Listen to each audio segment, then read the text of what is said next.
Hello everyone and welcome to Fae Tactics.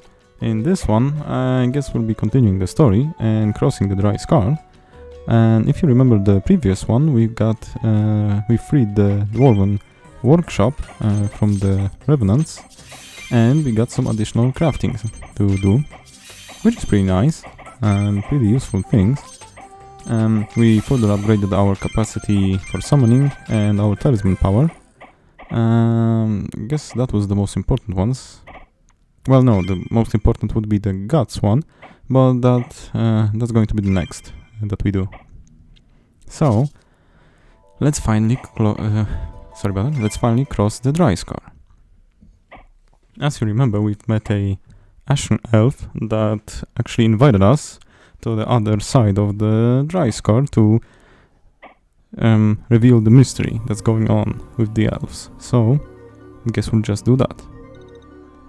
Okay, this looks like a dream, like an acid dream.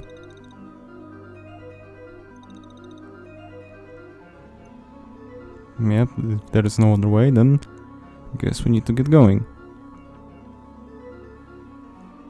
Okay, let's check. Those are some nice multi-element composition when it comes to the enemy. So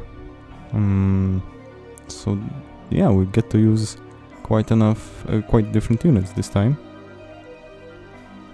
I guess the mana is so unstable that even the unit portraits and their silhouettes aren't very visible, so that's a kind of cool effect. They have some corrupted skills, but nothing that bad. Here's a lightning troll. I guess it's the first time we see this element on a troll.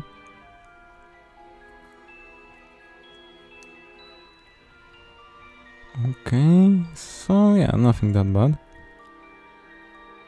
And another harpy leader. The spells are basically the same as standard, so I guess the only thing is the corrupted skill. And the element, we didn't see water harpy.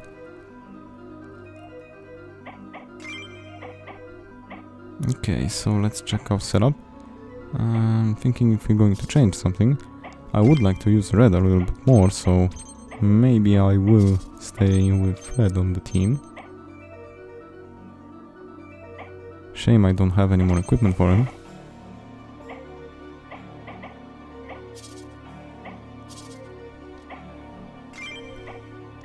And as for summons, now that we can have more capacity, I will use something different.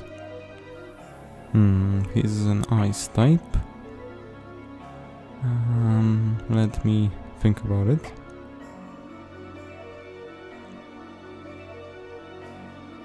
He has a nice body aura,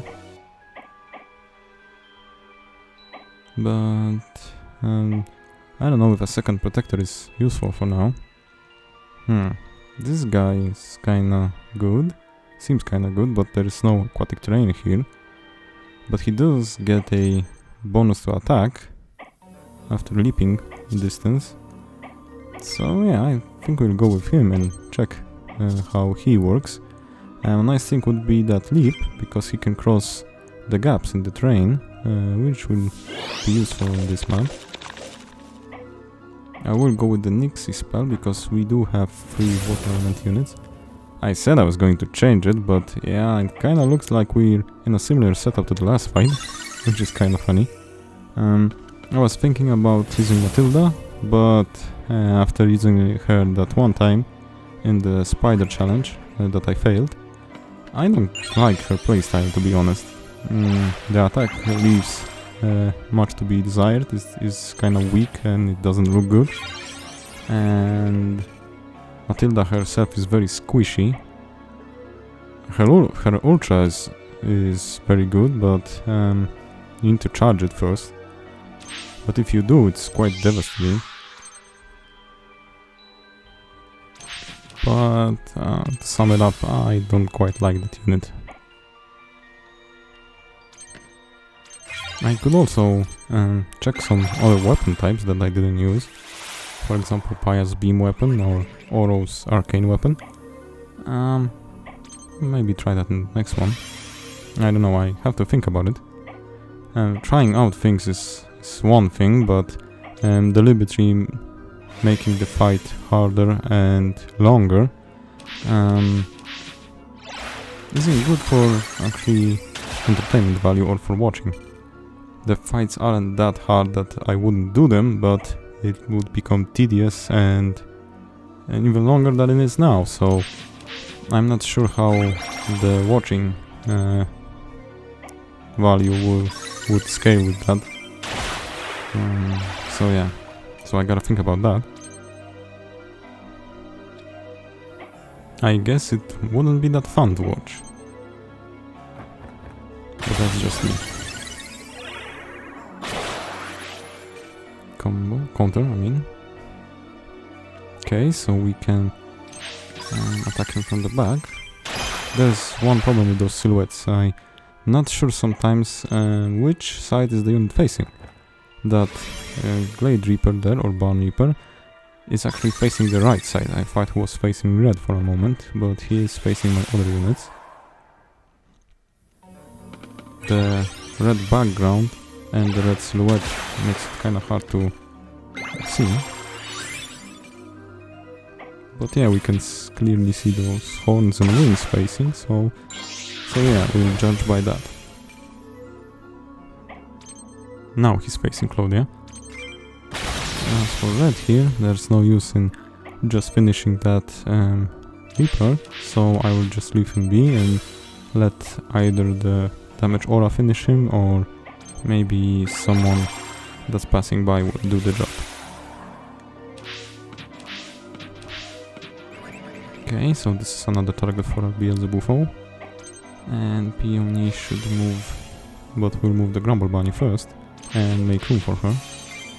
And I guess we'll try to finish off the Reaper. Nice. I do need to remember that now that we have additional crafting options, I can pick up those materials and have use for them. If I would know from the start that it would work like that, I would be picking them up throughout the story, because when we finish crafting, I basically forgot picking up those materials because, well, they weren't that useful for me. And since we have had everything crafted, then there wasn't any point. But I guess if you'll be playing in the future, it's a good thing to remember about that. Well, it would actually prove... Well, I don't know, if you would pick everything up and you would have a large surplus of materials, then I guess you could craft everything when it unlocks, but that kinda makes it boring too, you know?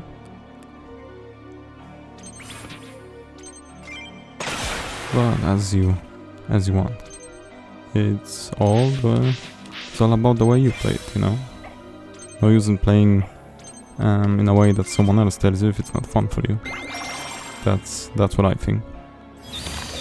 And that's why I try to deliberately not follow cookie cutter builds or not read about games that I want to play in the future, so that I can just, when I actually boot them up, I can have some fun and try out stuff that I think is good. Which sometimes proves that, you know, the descriptions are cool and it sounds like it could be useful, but then you see that it doesn't work on half of the enemies in the game or something like that, and you're kind of discouraged or kind of disappointed. But most of the time it's quite fun. So yeah, so that's my way of playing. May not be ideal, or may not be the best, but it's quite fun. And I think that we're in it for fun. At least that's what gaming is for me. So yeah, back to what's going on the field. Back attack and silence, nice. Not that useful on this unit because he didn't have any mana barrier. No spells. Well, that's always something. This gap in the center of the map will be kind of infuriating because Yeah, we have units with blink, teleport and that shadow step on that red has, but we got to maneuver the gap, and it kinda makes movement, kinda impedes your movement, you know. We don't have any flying units with us, so but maybe we will lure the enemies towards us and we'll do it like that. Let's see. Maybe that, yeah, he will start moving, so that's nice. I was going to say if he starts moving that this wouldn't be a problem anymore. Great, he should be done on the next round. And then we'll be left with 2 leader units and 1 Barn Reaper. Oh, and the Phoenix, yeah. Okay, so he's done. Nice. Oh, and this guy there with the Beelzebufo. Kinda forgot about him. And that boost to the talismans are really nice, you know? And an additional 170 HP is quite a nice buff to have. Previously it gave us 90, if I'm correct, which for the most part of the game was quite sufficient, but later on it was lacking when enemy units could do about 100 and more, 100 and plus, 200 sometimes damage to us, so yeah. And that's where the mana barrier mechanic is really useful, because if you remember the lore tip, mana barrier, when it soaks damage, it also cuts it in half if it's non-critical damage. So yeah, it's nice for tanky units, and that's why I used a Unilana for the most part, because it was the most value for the summon capacity that it took. It gave the Bone Servant additional nice tanking skills. But the unit itself was quite squishy, you know. So there's always that price to pay. And now that we have quite a lot of capacity, more, I can actually play around with those higher tier units, so that's kinda cool. Always wanted to try them, but I would need to remove 2 units from my party and that wasn't worth it. And now I just need 1 space to fill the roster with them, so that's pretty nice. I would want to have some more interesting units to choose from, to be honest.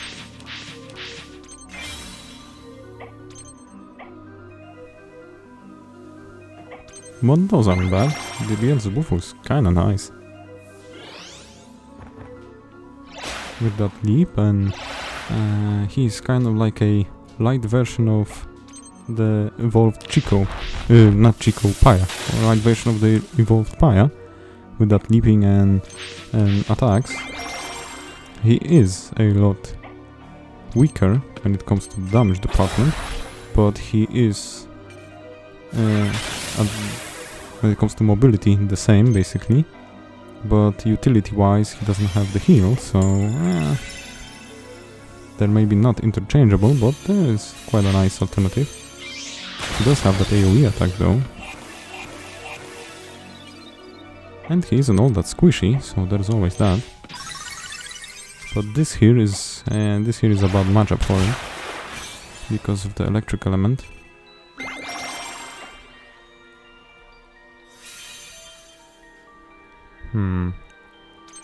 I will actually move Claudia, and I will set her up in such a way that I could use the assist for healing, because I think we're going to need it where the troll is.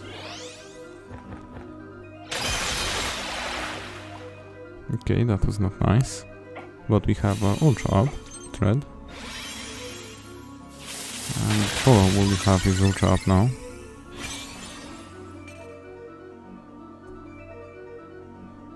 Okay, now let's just make room for Claudia.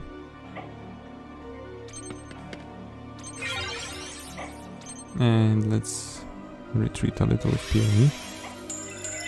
Maybe the troll will move in a better spot where I can attack him with more units, right? With more units, sorry. Okay, everyone's buffed. This will definitely help. And as for red... yeah, this looks pretty nice. I'll get rid of the mana barrier like this. I didn't attack the harpy because, well, the elemental affinity would make us do less damage, so that wasn't good. It wasn't a good idea.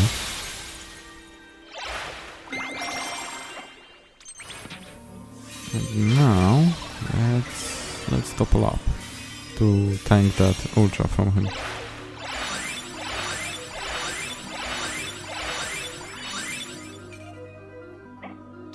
Okay, we're in nice condition now. I will go for a little protect and I will set myself up for a combo. I don't know if this will kill him, but we have an ultra for the next time. Nice.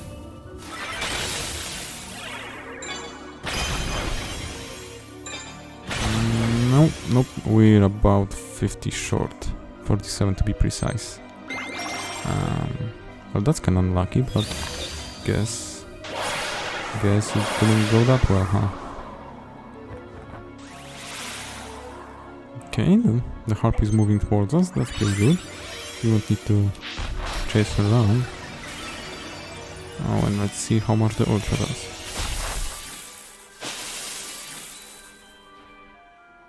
Well, nothing. So yeah, that's great. It was better than I was hoping for, actually, so yeah. And we can move in the Bone Reaper now. The Beelzebufo now. I was looking at the Bone Reaper and talking. And so we can start working on the harpy there. Red could help with this trigger, but his normal attacks won't do much damage to her. And the troll's basically done, so I don't have to set up the Beelzebufo next to him. We'll move Claudia to the back of the harpy, like this. And maybe set her up in melee to use the Lumi's Dagger Ice element. That could be some nice damage. Oh, she has her ultra charged. As for the Bone Servant, we'll leave him here to combo the troll. And this is kind of a bummer. We are one tile short from the harpy, so I guess we'll just use it on this guy. I won't finish him out like this because I think 3 turns is enough to get rid of the harpy, to be honest. Okay, so let's Passing Blade on the red berry. This is pretty good. Oh, and the burn actually connected, so yeah, that's even better. But the silence didn't. I guess we can have it all. Now Claudia will hit him, clear ahead, and they will follow up with a combo. Peony should be in range to hit the harpy, so we'll get another follow-up combo after that. But I don't think it's enough to get rid of the harpy. Yeah, I don't think so. We'll be a couple damage short. Oh, or maybe not. That's great. I like those gems. Those are a really nice mechanic to have. Especially in those kind of situations.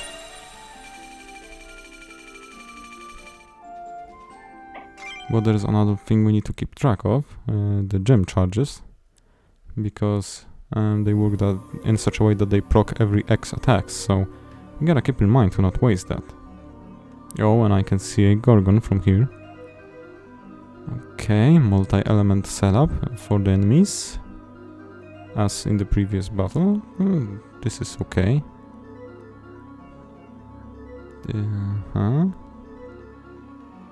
Oh, she has the Piercing Dance spell. Wall, a Powder Jack. Well, nothing out of the ordinary. But that Piercing Dance is quite a nice spell. Shame that we don't have it. Oh, and there is a treasure chest there. Some ice elemental Goblin Prince lookalike. Okay. 3 fire elements, a couple of 2 water elements, 3 water elements, 1 ice element, 1 wind, and 1 arcane. Okay.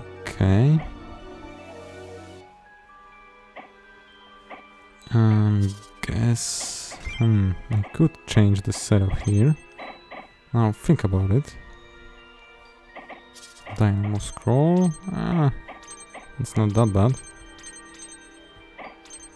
As for the trade points, let's just use some. And that would be all, I guess. And let's see the summons. I will change the Beelzebufo. We'll try something else. The Vampire looks pretty good, but the arcane element won't help here. But she has a nice enchant. And that chain skill could be useful. Well, I like the way the Tapuki looks, so I guess I'll try him first. So yeah, let's go with this. So yeah, we'll see you in the next episode. Thank you for watching. I'll see you in the next one. Take care.